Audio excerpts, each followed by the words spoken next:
Hello Mark, I'm a junior student, Sally. My number is 35. And I'm going to read this article. The Next Outbreak. We Are Not Ready by Bill Gates. April 2015.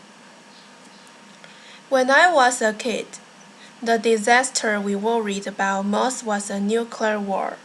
That's why we had a barrel like this down in our basement, filled with cans of food and water.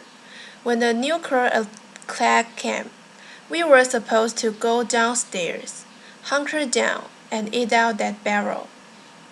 Today, the greatest risk of global catastrophe doesn't look like this. Instead, it looks like this. If anything kills over 10 million people in the next few decades, it's most likely to be a highly infectious virus rather than a war. Not missiles, but microbes. Now, part of the reason for this is that we have invested a huge amount in nuclear deterrence, but we have actually invested very little in a system to stop an epidemic. We are not ready for the next epidemic. Let's look at Ebola. I'm sure all of you read about it in the newspaper. Lots of tough challenges. I followed it carefully through the case analysis tools we use to track polio eradication. And as you look at what went on, the problem wasn't that there was a system that didn't work well enough. The problem was that we didn't have a system at all. In fact, there are some pretty obvious key missing pieces. We didn't have a group of epidemiologists ready to go. Who would have gone? Seeing what the disease was, seeing how far it had spread. The case reports came in on paper. It was a very delay before they were put online, and they were extremely inaccurate. We didn't have a medical team ready to go. We didn't have a way of preparing people. Now, Medicine Sans Frontiers did a great job orchestrating volunteers, but even so, we were far slower than we should have been getting the thousands of workers into these countries. And a large epidemic would require us to have hundreds of thousands of workers. There was no one there to look at treatment approaches, no one to look at the diagnostics, no one to figure out what tools should be used. As an example, we could have taken the blood of survivors, processed it, and put that place mark back in people to protect them, but that was never tried. So there was a lot that was missing, and these things are really a global failure. The WHO is founded to monitor epidemics, but not to do these things I talk about. Now, in the movies, it's quite different. There's a group of handsome epidemiologists ready to go. They move in, they save the day, but that's just pure Hollywood.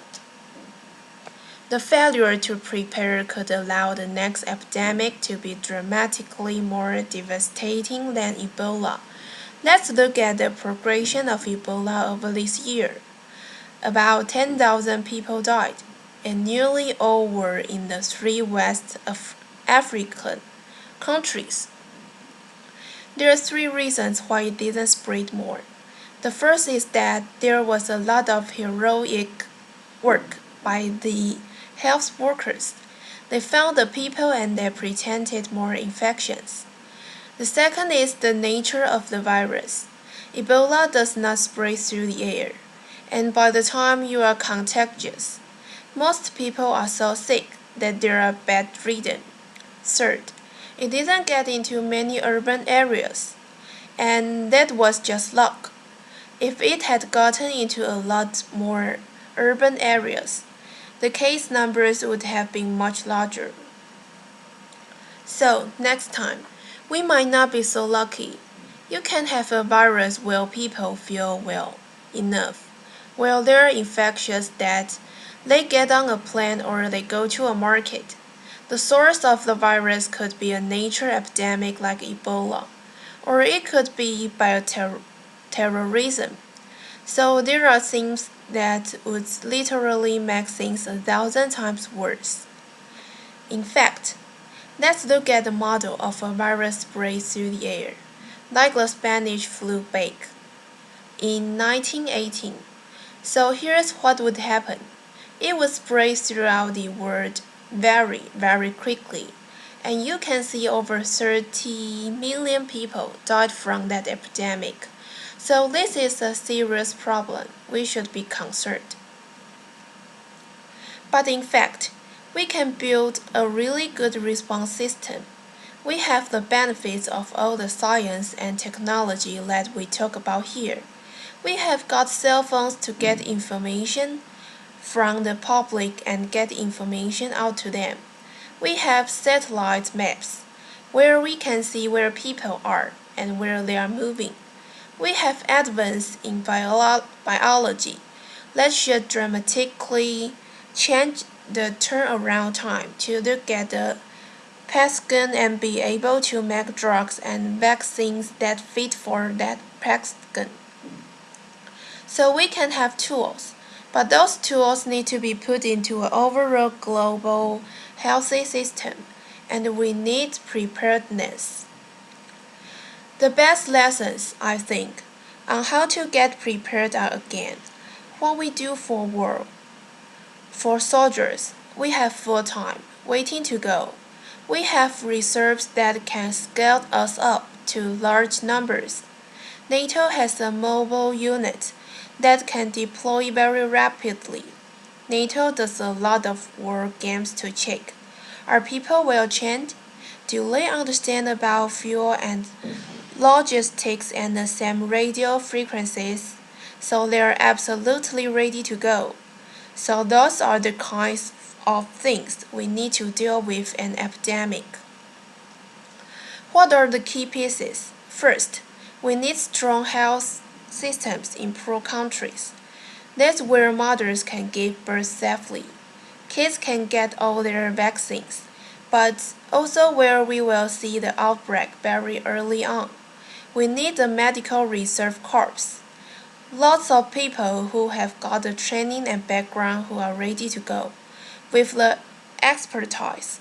And then we need to pair those medical people with the military, taking advantage of the military's ability to move fast, do logistics and secure areas.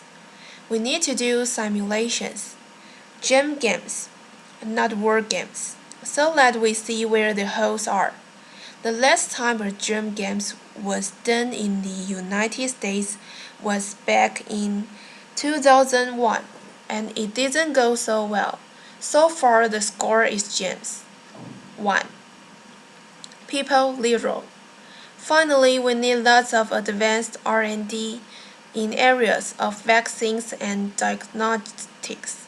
There are some big breakthroughs, like the adeno-associated virus, that could work very, very quickly. Now I don't have an exact budget for what this would cost, but I'm quite sure it's very modest compared to the potential harm. The World Bank estimates that if we had a worldwide flu epidemic, global wealth will go down by over $3 trillion and we would have millions and millions of deaths. This investment offers significant benefits beyond just being ready for the epidemic. The primary health care, the R&D, those things would reduce global health equity and make the world more just as well as more safe. So I think this should absolutely be a property. There is no need to panic.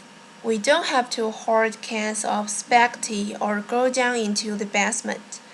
But we need to get going, because time is not on our side. In fact, if there is one positive thing that can come out of the Ebola epidemic, it's that it can serve as an early warning, a wake-up call to get ready. If we start now, we can be ready for the next epidemic. Thank you. And there is a voice of applause. Okay, I'm finished this article. Thank you, Mark. Bye bye.